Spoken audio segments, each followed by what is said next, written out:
Hello बच्चों, चलिए आज हम लोग पढ़ेंगे हिंदी व्याकरण। पहला लेसन है, क्या है? भाषा, जिसको इंग्लिश में क्या बोलते हैं? लैंग्वेज। देखो, बोल रहा है जल्दी उठो बेटा, स्कूल जाना है। माँ अभी तो 6 ही बजे हैं, बस 5 मिनट। 5 मिनट से ज़्यादा नहीं। हाँ माँ। ठीक है, ये सारी क्या है? भाषा है। देखो, बोला ऊपर दिए गए चित्रों में माँ और बेटे के बीच बातचीत हो रही है। माँ अपने बेटे को उठाना चाहती है, बेटा और सोना चाहता है। दोनों के विचार एक दूसरे तक पहुँच रहे हैं। दोनों एक दूसरे की बात समझ रहे हैं। समझ गए इतना दूर? बोला अपनी बात को दूसरों तक पहुंचाने तथा दूसरों की बात को समझने का साधन भाषा है। भाषा किसे कहते हैं? अपनी बात को दूसरों तक पहुंचाने तथा दूसरों की बात को समझने का साधन भाषा है। ठीक है,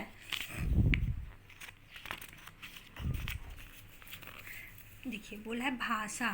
भाषा भाषा के दो रूप होते हैं। कौन कौन से? मौखिक तथा लिखित। अतुल आपको प्रधानाचार्य ने कार्यालय में बुलाया है। बोले अध्यापक बच्चों को भाषा के बारे में पढ़ा रहे हैं बोर्ड पे। ठीक है, अब देखो बोला प्यारे बच्चों, पहले चित्र में चपरासी क्या कह रहा है?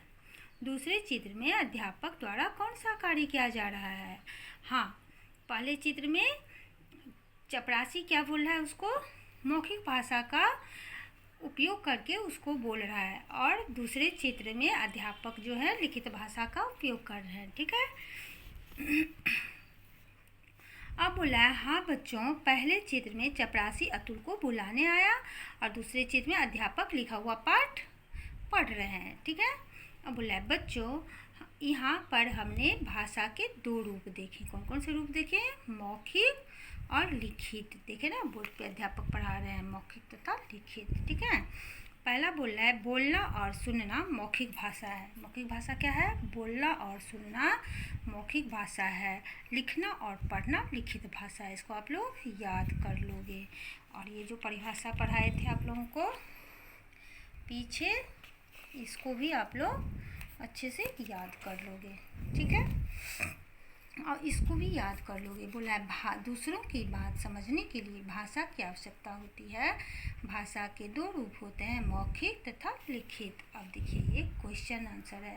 बोला है सही या गलत का निशान लगाइए। देखो, बोला है भाषा का लिखित रूप भी होता है ना, पढ़े हैं हम लोग तो सही होगा। भाषा को केवल बोलकर ही समझा जाता है, नहीं लिखकर भी समझा जाता है। भाषा के दो रूप होते हैं, सही। भाषा बोली और लिखी जाती है, सही। अब बोला रिक्त स्थानों की पूर्ति कीजिए।